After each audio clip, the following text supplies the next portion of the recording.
अब जिन्हें मैं इनवाइट करने जा रहा हूँ, राष्ट्र संत पूज्य गुरुदेव श्री नम्र मुनि जी महाराज से विनती करूंगा कि वो इस सभा को प्रस्तुत करें।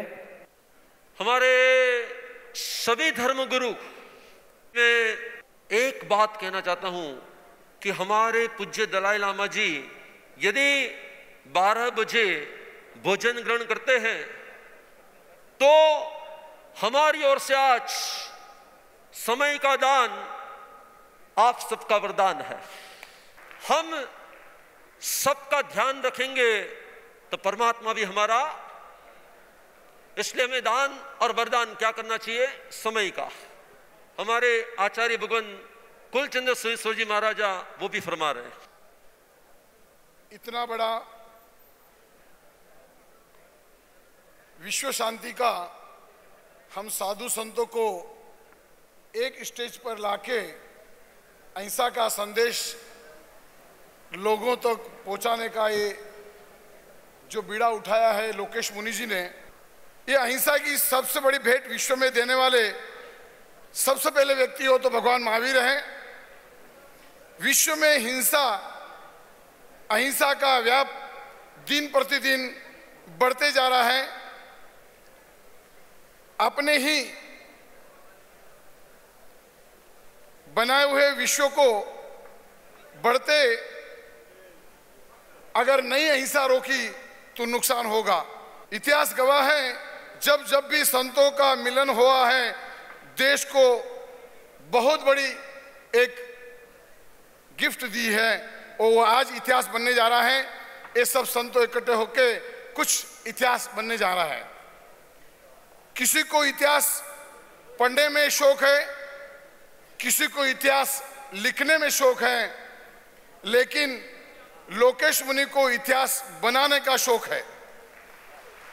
इसीलिए मैं ये इतिहास का कार्यक्रम ये निमित्त बन रहा है। भारत का ये सबसे पहला कार्यक्रम है कि जहां एक बार एक मंच पर सभी संतों पधारे और अहिंसा का संदेश लेके जाए। ऐसा मैं सभी संतों के द्वारा जो भी संदेश आपको मिला है आपके जीवन में उतारे और आपको जीवन को धन्य बनाइए। Let's now give a standing ovation and invite His Holiness Dalai Lama Ji on the stage. Let's have a huge round of applause. Come on, Mumbai!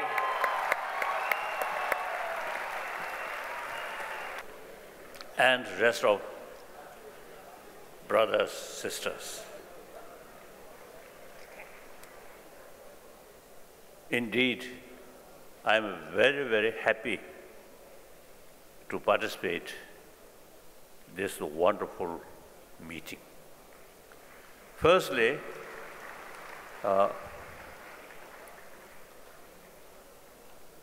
see, these spiritual leaders, not only they carry their practice 1,000-year-old tradition seriously, but also they are quite active.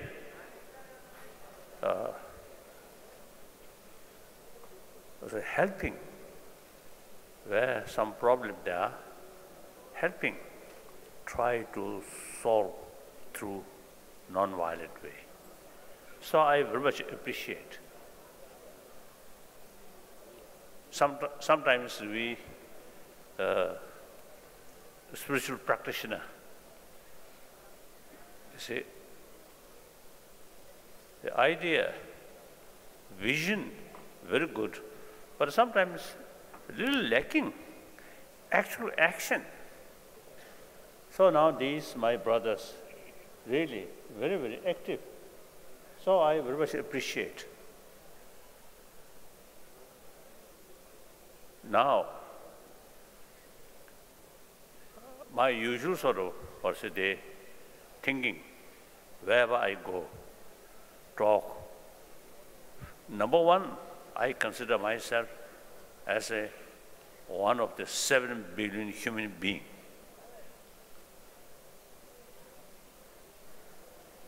Entire 7 billion human beings, mentally, emotionally, even physically, basically same.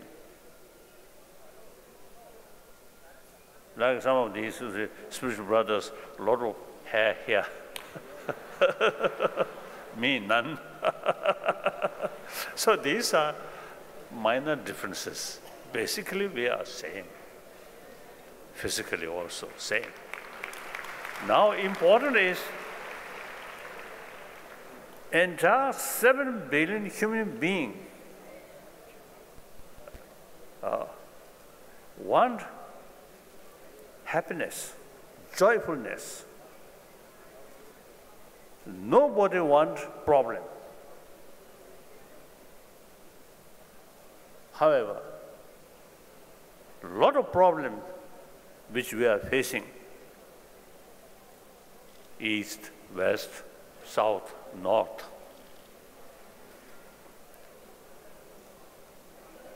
Most of these problems, except problem due to nature disaster, and also is it due to global warming,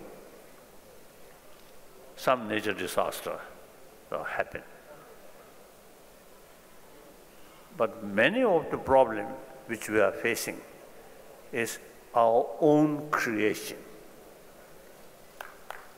So now, here, big contradiction. Nobody wants a problem, but ourselves, you see, creating a lot of problems.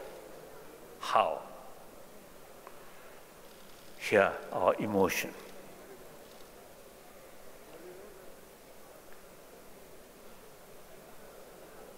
Among the emotions, there are positive emotions, destructive emotions. Most of these problems, man-made problems. I think sometimes I is mentioning, you see, man-made, that means female, not also the creating problem. No. But at least now here, only men, so I can say man-made problem. Most of the problem, actually our own creation. With too much destructive emotion, anger, and jealousy. These related with feeling of self-centered attitude, just to think of oneself, regardless what cause of the effect to other. Sometimes you see too much self-centered attitude, then fear comes. Fear creates irritation. Irritation creates anger. Anger creates violence. So now, time comes. You see, when we talk peace, peace must achieve through inner peace. So now, violence related with anger, peace related with compassion. Where genuine compassion, there non-violence comes. So this country, 1,000 years, the concept of ahimsa. Ahimsa generally on the level of action. Now, any genuine non-violent action, ahimsa action, related with karuna. Where karuna there, your verbal action, physical action, then outwardly looks non-violence, but, for example, with self-centered attitude, try to cheat other people and use some nice word and artificial smile and sometimes some gift. Looks non-violence, but because of their motivation, try to cheat them. So it's essentially violence. Now, a sensible, good mother or teacher, including my own teacher when I studied, say, I was quite lazy student. So occasionally my teacher showing me little sort of harsh attitude. But that, out of sense of concern of my study, my well-being. So this little bit of harsh attitude is actually non-violent. So demarcation, violence and non-violence entirely depend on motivation. Now when we talk ahimsa, we must pay more attention about karuna. Now here,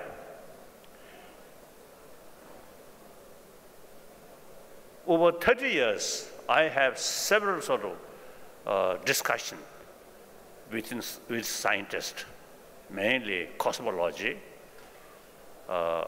neurobiology, and then physics, particularly quantum physics, then psychology. So then, some occasion, now scientists, they say, basic human nature is more compassionate. They have sort of a lot of reasons to describe human basic nature is more compassionate. Now, for example, one occasion, I also participate in the discussion. So one picture, cartoon picture, you see, one picture, you see two young children helping each other with smile. When that cartoon show to one infant child, 6-month-old, language not yet developed. I saw, you see, when that cartoon show or seeing by the infant smiling,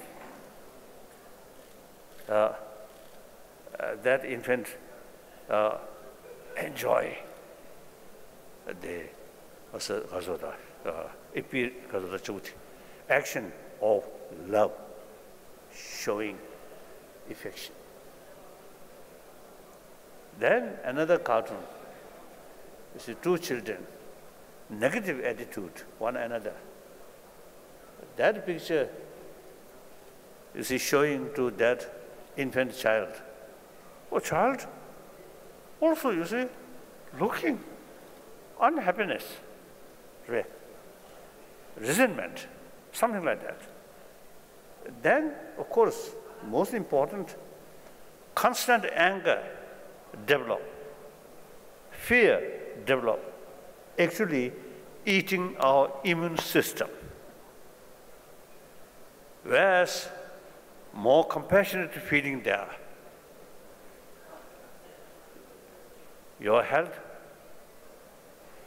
be good. So healthy body, healthy mind, very close. Then our common experience, 7 billion human beings come from their own mother. And of course, again scientists, they say, after birth, born, next few weeks, simply mother's physical touch is key factor for proper enlarging brain.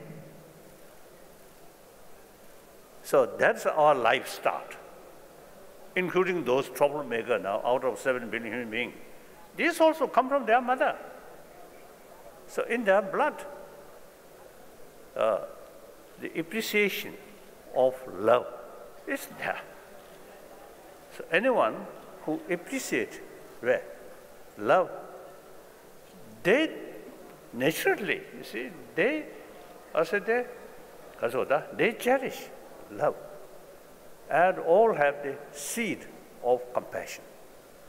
So from scientific finding and our common experience, then common sense, if we stay together here, in deep inside, little jealousy, then we won't be happy. Sit together, open heart, and consider other spiritual brothers, sisters, and deal with other people honestly, truthfully, compassionately. Everybody get immense benefit. So your neighbor may be very rich, maybe millionaire, but in the family, even husband and wife, little jealousy, a little suspicion. That family never be happy. And the poor, even beggar, full of trust among their sort of family member. Poor meal, accommodation, but feel very happy. So therefore, these are our common sense.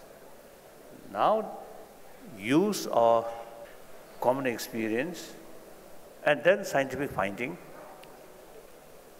I feel when I heard basic human nature is more compassionate, and I really felt now there is hope. Now the problem, existing education system, is a so-called modern education. India, this country also, you see, modern education come from West.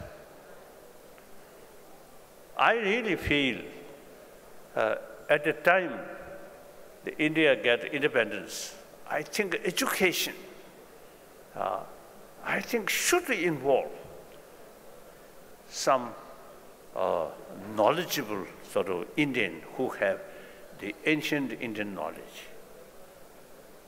If that takes place, then modern India could be a little different. Now, because the existing modern education system is very much oriented about material value, not talking about our inner value. When inner value come, we totally rely on religious, religious faith or religious belief. Now today, out of 7 billion human beings, around 1 billion non-believer. And then also among the 6 billion believer, also there are some strange believer also there. They just claim themselves as a follower of this religion, that religion. But day-to-day life, not very serious about the teaching of religion. So this, I feel, due to lack of education about our inner value. So now here, India have, I feel, great potential. Plus, modern education, you must pay more attention about ancient your knowledge about the human mind, about the human emotion, then how to tackle this emotion. That's part of ancient Indian knowledge. So India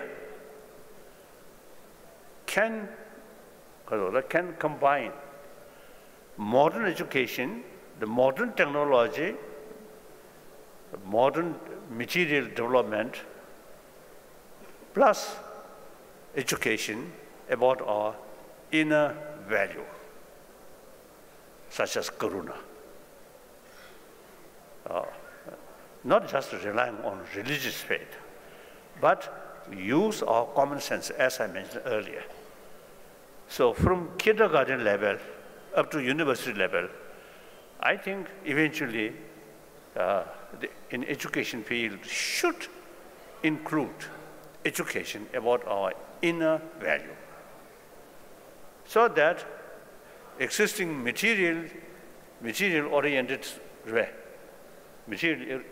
sort of education bring us physical comfort. Then ancient Indian knowledge about mind, about inner world, that brings inner peace, inner value. So therefore, now last few years, with help of some Indian scholars and also many scientists, including European, American scientists, we fully now engage how to introduce in modern education field about education, about our inner value. Strictly, again, Indian tradition, secular way, not based on religion, but use of, as I mentioned earlier, common sense, these things. So India's constitution itself, very much based on secular. So according to Indian understanding, secular means not only respect all religions, but also respect non-believer. So according to that sort of concept, it can cover entire 7 billion human beings, including those 1 billion non-believer. So I think once India introduce education system, which combination modern education and ancient Indian sort of knowledge or education about the inner world, then I think India really can make, I think, significant contribution for well-being of the 7 billion human beings. Then your neighbor, China, People's Republic of China, traditionally Buddhist country. Now today, China, around 400 million Buddhist population there. Many of these Chinese Buddhists now really showing interest about Tibetan Buddhism. Tibetan Buddhism is true lineage of Nalanda tradition. So like that, so once one of India's religion, that is Buddhism, I think cover whole Asia, like that. So India, I think, can make certain, if it's China, you see, showing interest about, you see, India's, also the newly developed some kind of education, combination, modern education and ancient Indian sort of knowledge about mind, about emotion. Then I think combine India and China, over 2 billions, almost 2.5 billions.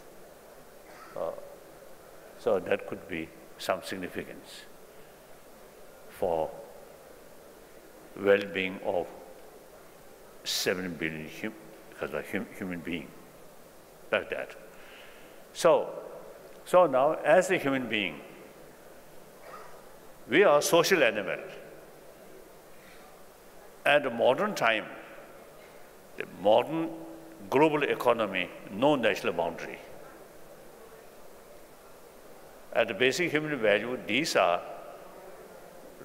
cover entire 7 billion human beings. So therefore, as a human being, one of the human beings, in order to bring a peaceful world, in order to reduce these man-made problems, now we have to make effort to promote sense of oneness of 7 billion human beings. I think through education and use our common sense properly, we can educate from kindergarten up to university level. So this is my number one commitment. Number two commitment, I am believer, I am Buddhist, and particularly follow of Nalanda tradition, Sanskrit tradition. So, then now spent 58 years in this country. I fully convinced now religious harmony is very possible. Now in this country, beside homegrown religion, that is Sangha philosophy, and Jain philosophy, then Buddhist philosophy, and later Sikhism, these are homegrown different religious traditions. Then beside that, from outside, Zoroastrian, and then Judaism, Christianity, Islam come from outside. But equally enjoy now in this country. Now today, India, I think where all world major religious traditions live together. Occasionally some problem. That's understandable. I usually say telling over 1 billion Indian, not a Buddhist sadhua. Some mischievous people must be there. So some problem occasionally here and there, but overall picture of this country, I think religious harmony, not a political reason, but over 1,000 years. That tradition is, I think, very strong India's tradition. Now this, I say, must preserve. And now younger generation, I think this kind of meeting and among the scholars, serious discussions, and this kind of meeting from time to time, she should take. So the 1,000-year-old our tradition, from time to time, should revive, should remind like that. So because this country, over 1 billion population, and India, frankly speaking, quite a complicated nation. But inside that, religious harmony is really marvelous. So therefore, I have full conviction, the rest of the world, I think religious harmony is very possible and should make effort. It is indeed unthinkable. Besides man-made other problem, economy or political or national interest, these things, this is understandable. But religious faith also causing division and violence, unthinkable. Now in Syria, in some of these countries, between Muslim and Christian in Egypt, and some Muslim country, Syria, or here, you see Shia and Sunni. In India, almost, you see, no news, some sort of cause of conflict between Shia and Sunni.